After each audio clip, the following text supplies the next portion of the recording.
Assalamualaikum kakak. Yuk kita mulai pelajaran IPA pada hari ini dengan sama-sama membaca basmalah. Bismillahirrohmanirrohim. Baik, masih pada bab sistem reproduksi. Minggu sebelumnya kita sudah pernah membahas tentang dua pembelahan yang akan terjadi pada organ reproduksi. Pertama, kita akan membahas tentang organ reproduksi pada laki-laki. Pada organ reproduksi laki-laki akan melibatkan dua pembelahan sel yang sudah kita bahas di pertemuan sebelumnya, yaitu pembelahan sel secara mitosis dan pembelahan sel secara meiosis. Untuk organ reproduksi laki-laki dibagi menjadi dua, yaitu alat reproduksi bagian luar dan juga alat reproduksi bagian dalam. Sambil mengidentifikasi organ-organ penyusun sistem reproduksi pada laki-laki, Ustazah harap kalian juga sambil memperhatikan buku paketnya masing-masing di halaman 8-13 ya.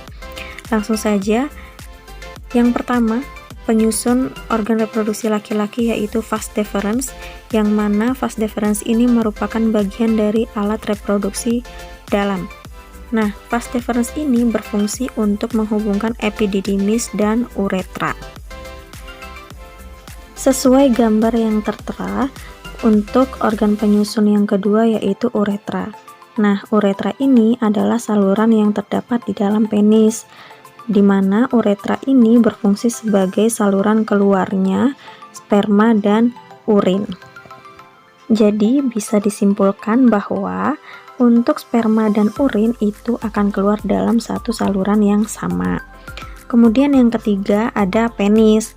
Nah, sesuai gambar, penis itu merupakan alat reproduksi pada laki-laki di bagian luar, di mana penis ini sendiri berfungsi sebagai saluran kencing dan saluran sperma. Yang berikutnya adalah skrotum. Skrotum ini juga merupakan alat reproduksi bagian luar dari laki-laki, di mana skrotum ini terlihat seperti kantong yang di dalamnya terdapat testis dan berfungsi untuk menjaga suhu testis agar sesuai untuk produksi sperma itu sendiri. Di dalam skrotum itu terdapat testis, di mana testis ini merupakan bagian yang berbentuk bulat yang tersimpan di dalam skrotum. Nah, testis ini berfungsi untuk memproduksi sperma dan hormon testosteron. Nah, kalau tadi penis merupakan tempat keluarnya sperma, maka testis merupakan tempat untuk memproduksi sperma. Masih pada bagian yang hampir sama, selanjutnya ada epididymis.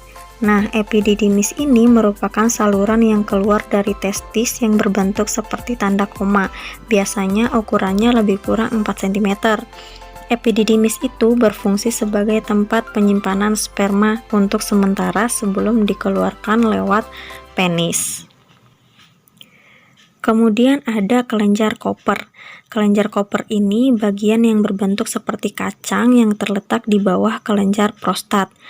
Kelenjar Koper ini termasuk dalam alat reproduksi dalam pada laki-laki yang berfungsi menghasilkan lendir dan cairan yang bersifat basah. Selanjutnya ada kelenjar prostat, di mana kelenjar ini berfungsi menghasilkan cairan yang bersifat asam dan terletak di bawah kantong kemih. Terakhir ada kelenjar vesicula seminalis yang berfungsi menghasilkan zat-zat yang diperlukan untuk perkembangan sperma. Bagaimana? Bisa ya diidentifikasi bagian-bagian dari organ reproduksi laki-laki beserta dengan fungsinya masing-masing.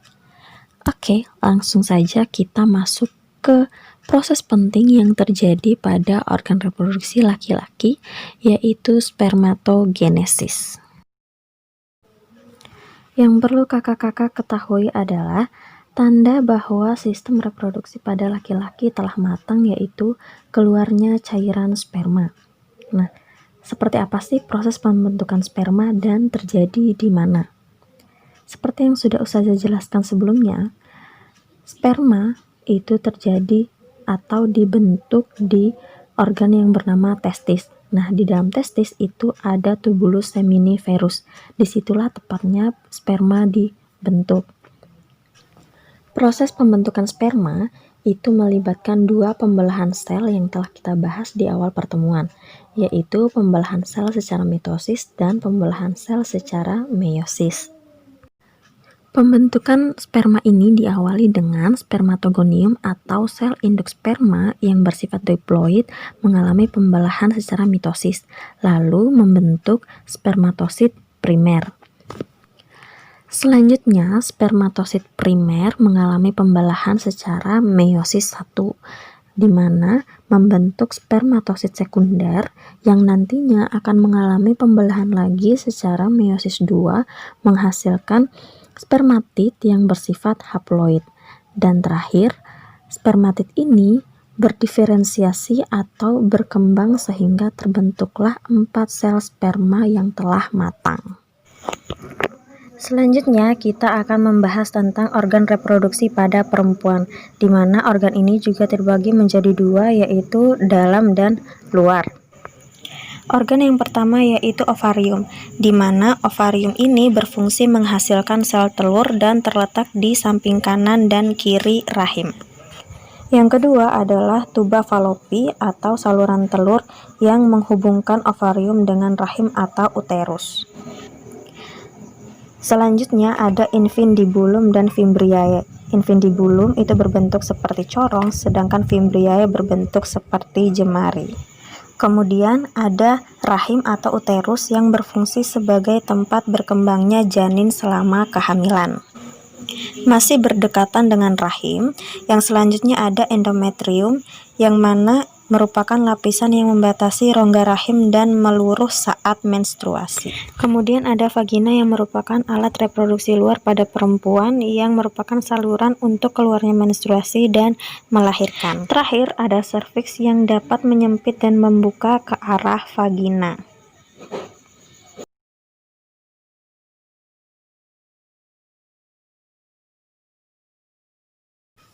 Nah, pada organ reproduksi laki-laki terjadi proses penting yaitu proses pembentukan sperma, sedangkan di organ reproduksi perempuan juga terjadi proses penting yaitu pembentukan sel telur atau oogenesis. Berbeda dengan spermatogenesis yang dimulai ketika anak laki-laki mulai masuk masa pubertas, oogenesis itu dimulai dari anak perempuan itu lahir. Oogenesis ini sendiri terjadi di organ yang disebut ovarium.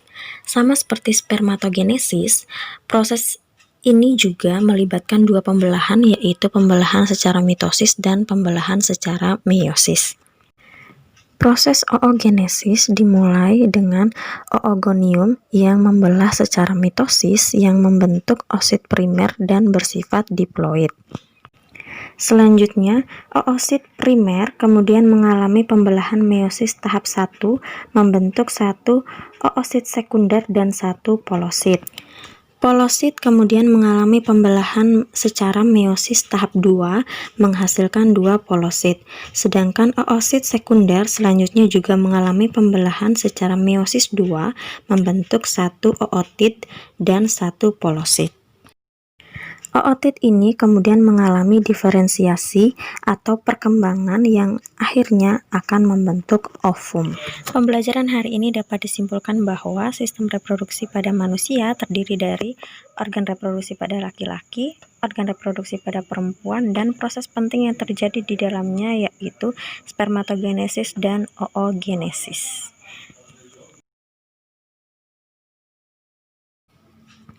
Alhamdulillah pelajaran hari ini berakhir, semoga bisa dipahami, dan untuk tugas hari ini silakan dicari perbedaan antara spermatogenesis dan oogenesis yang ditulis di buku catatan kemudian difoto lalu diupload di Google Classroom. Wassalamualaikum warahmatullahi wabarakatuh.